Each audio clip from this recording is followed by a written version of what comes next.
Hi guys, konnichiwa. Welcome back to my channel. This is Japanese language vocabulary series and today is another word of the day.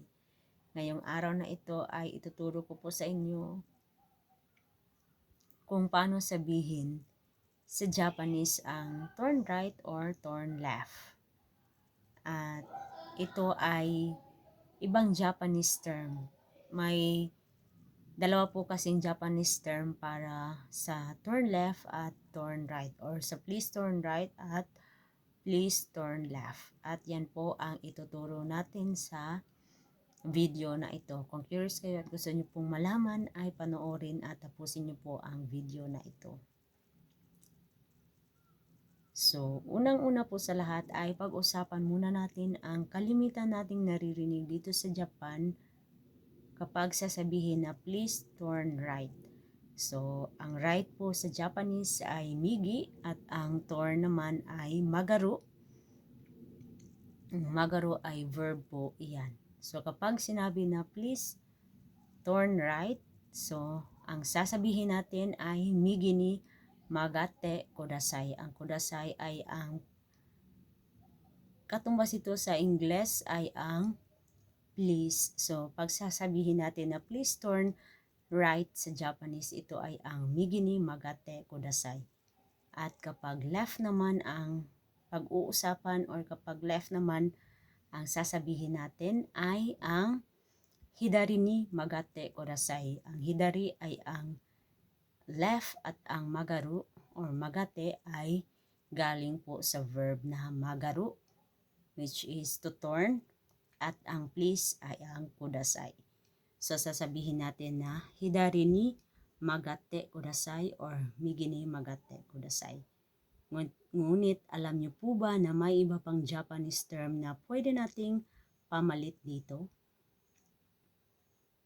At yan ay ang sasetsu at ang usetsu. Ang sasetsu ay ang turning left or turn left. At kapag naman ay gagawin natin itong command dahil po ang sasetsu ay noun, magiging verb po ito kapag dadagdagan natin ng suru. Halimbawa ay sasetsu shite kudasai. So, please turn left. Sasetsu shite kudasai. At ang migi naman ay ang usetsu. Usetsu shite kudasai. So, please turn right. Usetsu shite kudasai at ang sasetsu shite kudasai. Yan po ang ibang Japanese term ng please turn right or please turn left. Migi ni magate kudasai or usetsu shite kudasai. And then, ang hidari ni magate kudasai, ang sasetsu shite kudasai. At kung mapapansin nyo po, ang kanji po sa sasetsu ay may kanji po dyan na hidari na kanji at sa usetsu naman ay migi na kanji. So sana po ay nakatulong sa inyo ang dalawang kaalaman na ibinahagi natin sa araw na ito. At magamit nyo ito in your Japanese conversation or kung may mga time na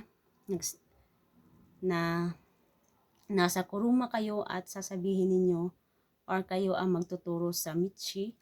So yan po ang pwede nyong gamitin sa pagsasabi ng please turn right or please turn left.